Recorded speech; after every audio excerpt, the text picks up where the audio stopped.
Sebelumnya, Assalamualaikum warahmatullahi wabarakatuh. Saya Aula Jeng Klasari dari Prodi Ekonomi Pembangunan kelas B dengan NIM 210010056 akan mempresentasikan hasil kerja saya dengan rangkuman 3 bab yang akan saya presentasikan sebagai berikut. Bab pertama yang saya ambil tentang mengatur orang. Maaf. Nah, pertama, tentang pemberdayaan melalui informasi. Staf diberdayakan dan dikinerjakan mereka ditingkatkan ketika mereka merasa bahwa manajer mereka memberitahu mereka tentang perubahan dalam organisasi yang lebih luas dan tim mereka.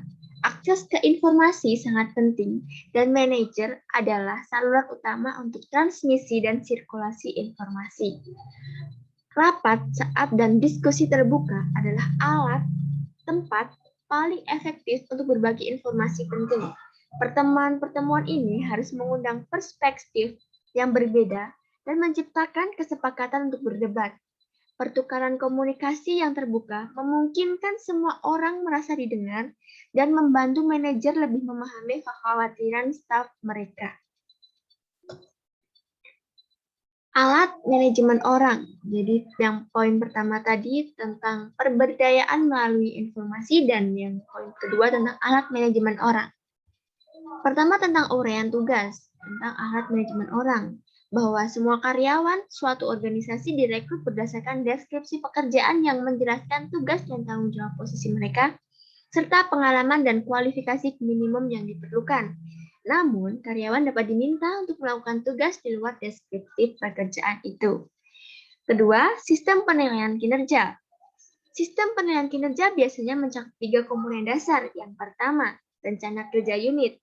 Saat menyiapkan kerja unit, manajer bertanggung jawab untuk membagikan draft kepada anggota unit tersebut atau kepada anggota timnya. Poin yang kedua, rencana kinerja individu. Setiap karyawan harus memahami bagaimana tugas mereka berkontribusi pada keberhasilan unit mereka. Rencana kerja individu seperti kontrak yang menjabarkan tujuan yang ingin dicapai oleh anggota staf selama periode pelaporan. Dan yang terakhir tentang penilaian akhir siklus.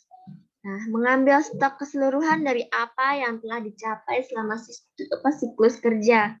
Terus kemajuan apa yang telah dicapai, apa rencana kerja unit yang sudah dilaksanakan, bagaimana setiap individu berkontribusi pada pencapaian kelompok, yaitu apakah rencana kerja individu telah terpenuhi. Nah, terus bagaimana mengelola kinerja? Jadi, pertama berikan panduan yang jelas dari kriteria kerja yang sudah terukur. Yang kedua, simpan catatan tertulis tentang kinerja staf agar kita tidak lupa. Yang ketiga, menghargai kinerja yang terbaik. Yang keempat, mengatasi kinerja yang kurang baik, memberikan solusi. Dan mengatasi kinerja buruk yang terus-menerus sama memberikan solusi kepada kinerja yang kurang baik dan yang buruk secara terus-menerus. Bab 2 yang saya ambil yaitu tentang pengambilan keputusan. Poin pertama, tentukan masalah dan tujuan. Nah, langkah pertama adalah mendefinisikan dengan jelas masalah yang perlu dibenahi dan apa yang ingin dicapai dengan keputusan. Terdapat 4 langkah menggambar diagram ikan, yaitu diagram yang tentang menentukan keputusan masalah. Pertama, identifikasi masalah tersebut. Terus, identifikasi faktor-faktor utama yang terlibat dalam masalah tersebut. Ketiga, identifikasi juga kemungkinan penyebab terjadinya masalah tersebut. Yang terakhir, analisis diagram atau analisis semua yang sudah diidentifikasi. Pilih proses merupakan poin kedua tentang pengambilan keputusan. Ada 3 faktor dalam pilih proses tersebut yang mempengaruhi pilihan bagaimana membuat keputusan.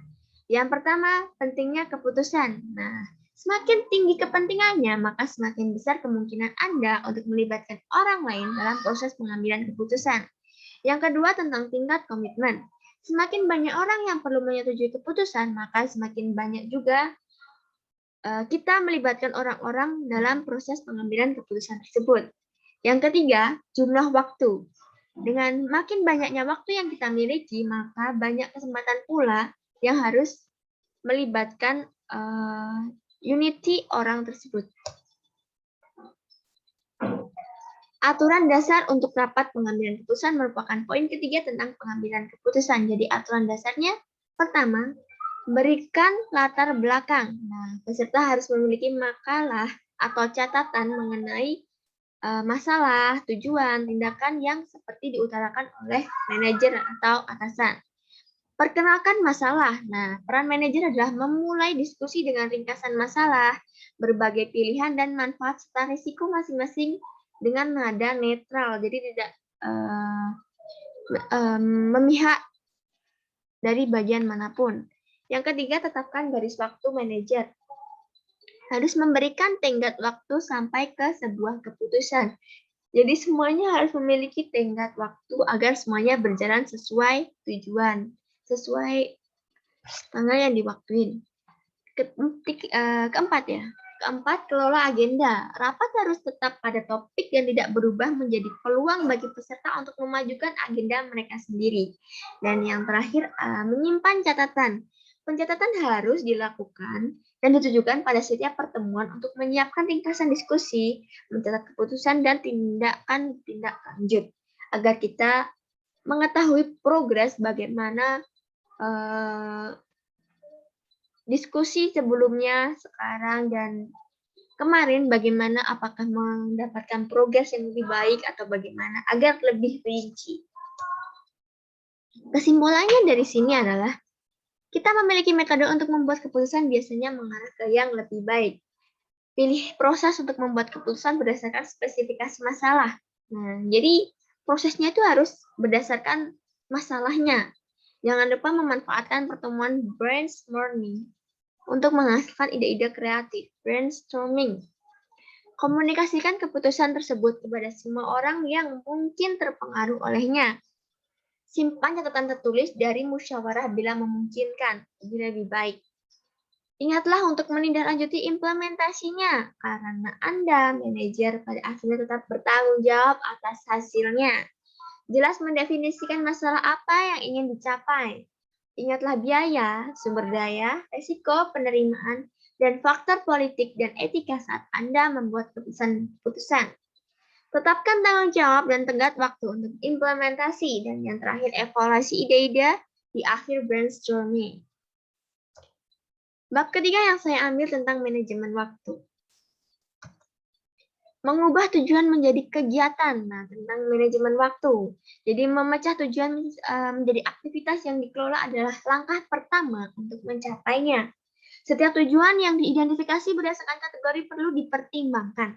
Dan daftar tugas yang diperlukan untuk mencapai tujuan harus diartikulasikan. Setiap tugas dapat diklasifikasikan menurut perkiraan kerangka waktunya, mendesak ataupun tidak, dan urutan kepentingannya penting atau tidak. Seperti tugas yang penting dan mendesak. Nah, tugas yang penting tapi tidak mendesak, tugas yang tidak penting tapi mendesak, atau tugas yang tidak penting atau mendesak. Menggunakan log aktivitas. Log aktivitas itu menunjukkan perampok waktu yang tidak berkontribusi pada tujuan penting. Ini dapat membantu memutuskan aktivitas apa yang dapat didelegasikan atau dihindarkan secara bersamaan. Jadi log aktivitas akan membantu kita tujuan mana saja yang akan kita kerjakan terlebih dahulu, terus mana yang harus kita kesampingkan. 5 perampok waktu atau log aktivitas yang muncul biasanya mengasumsikan pekerjaan bawahan, menghadiri pertemuan tanpa tujuan, bepergian, gangguan, atau ketidakteraturan dalam kegiatan. Delegasi.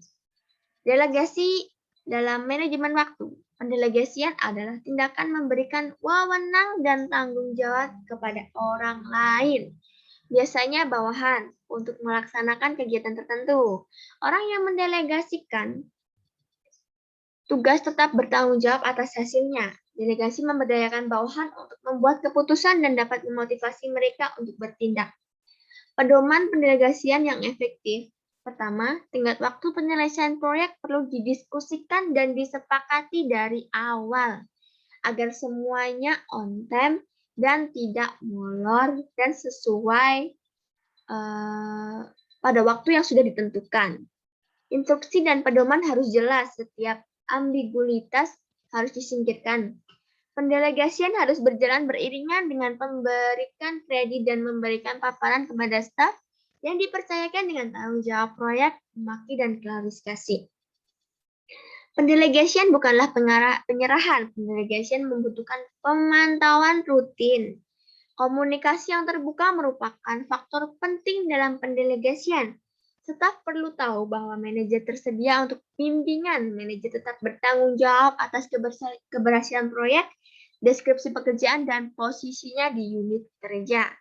Pendelegasian kursus harus sesuai dengan tingkat kompetensi staf yang mencerminkan. Sebelumnya itu saja yang saya paparkan mengenai 3 bab yang saya ringkas. Terima kasih. Assalamualaikum warahmatullahi wabarakatuh.